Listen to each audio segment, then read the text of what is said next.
And ultimately, that's kind of what taking responsibility is about. It's not about figuring out why everybody let you down, or why everybody was intentionally hurtful, or why everybody decided that they just wouldn't do their job and make you take the fall.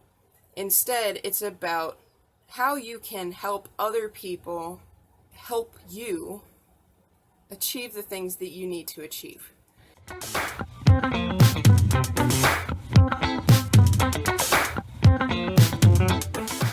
If you can only support creators who provide value and make you think, please consider contributing to my Patreon page the next time you watch one of my videos. Good afternoon, everybody, and welcome. Today I wanted to talk about the blame game. Now, to a certain extent, we all have been taught not to blame other people for whatever goes wrong in our lives. We're told at a young age, if you punch somebody else and they punched you first, that it doesn't matter, you still both get to be punished. And while this is a good lesson, it's surprising how rarely we actually take this advice into our daily practice. Taking responsibility for your life is not exactly something that we want to do, because that means we have to take responsibility for everything that happens, despite the fact that we may not have complete control over it, and that doesn't seem quite right. The problem is, when you start to blame other people and other things for what happens, is you lose all of your control and all of your power.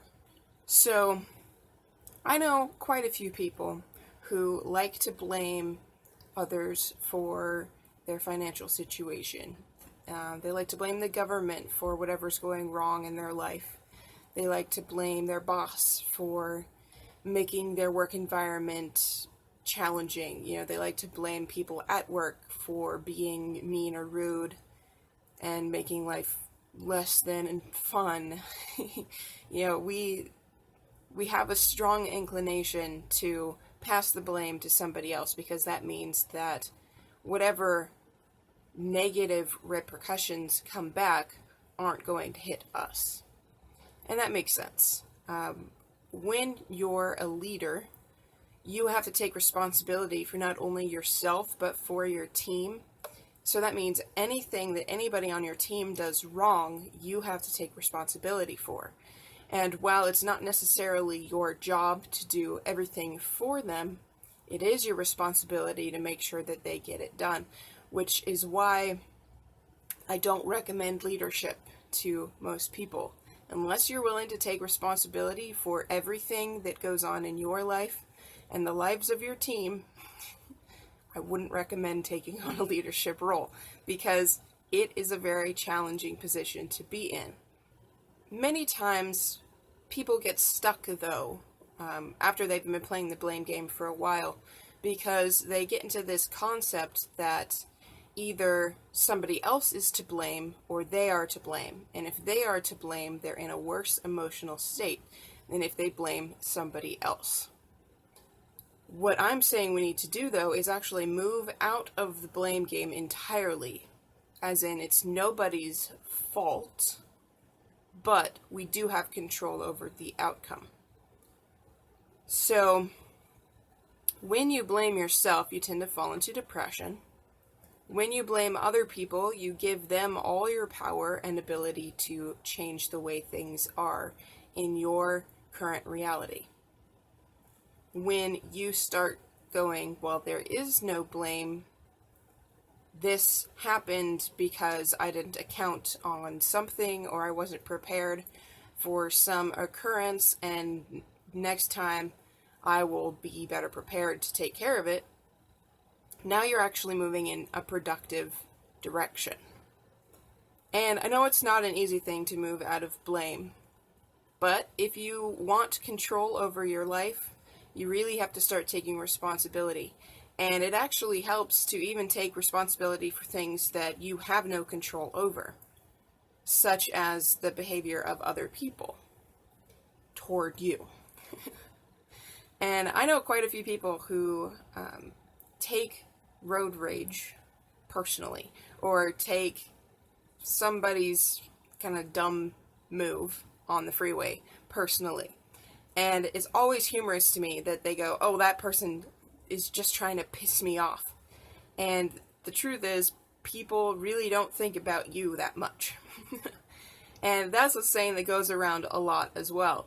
But the truth in it is extremely vital for us to get, because if you assume that everybody is thinking about you, now everything that happens is in a direct response to your behavior or your mood or, your worth as a human being.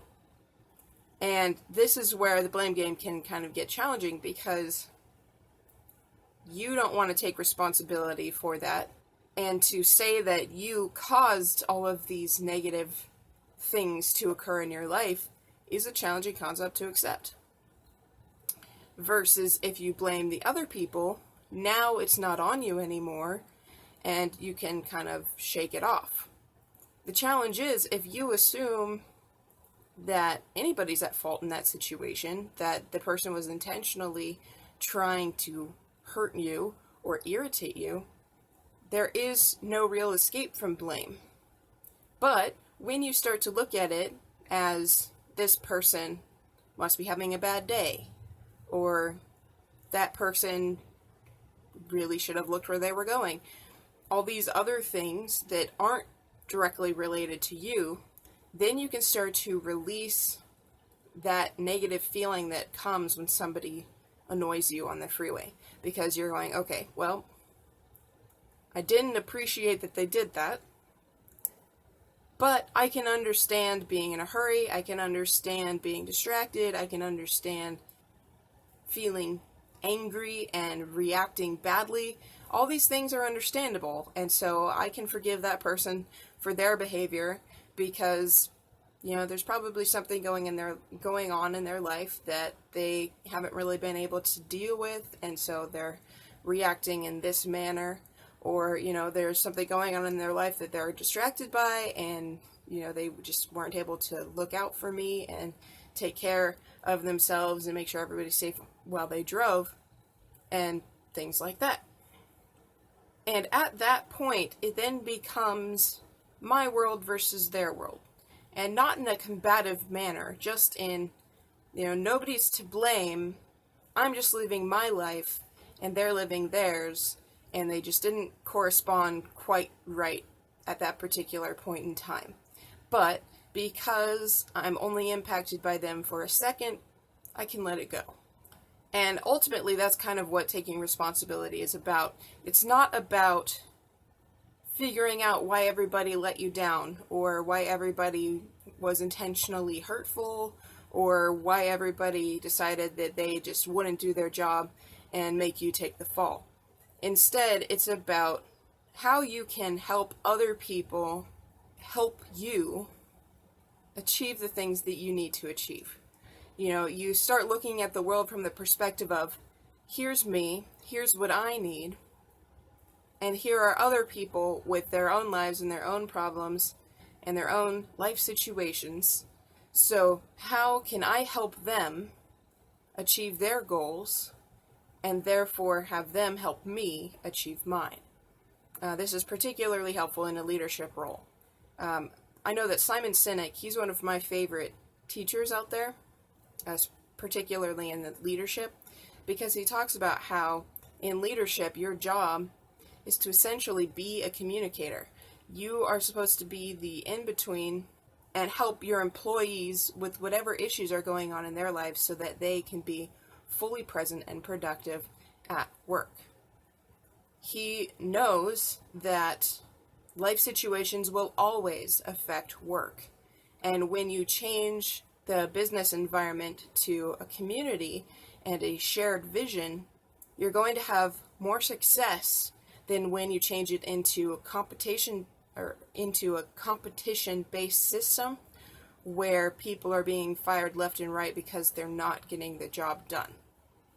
Most of the time, if work is not getting done, you need to look at the individual whose job it is and figure out if there's something you can do.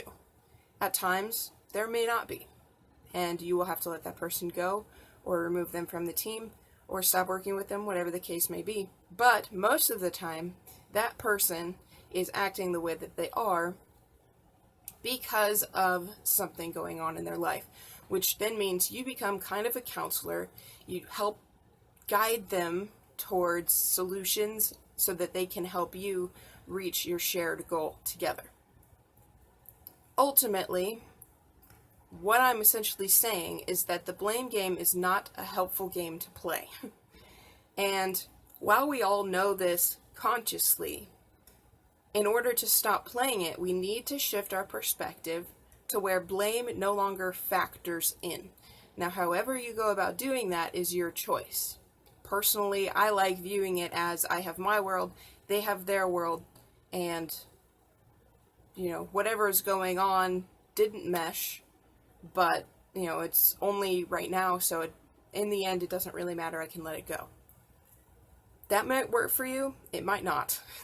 But if you want to remove yourself from the blame game and really take back your control and power over your life, I definitely recommend finding some way to remove blame.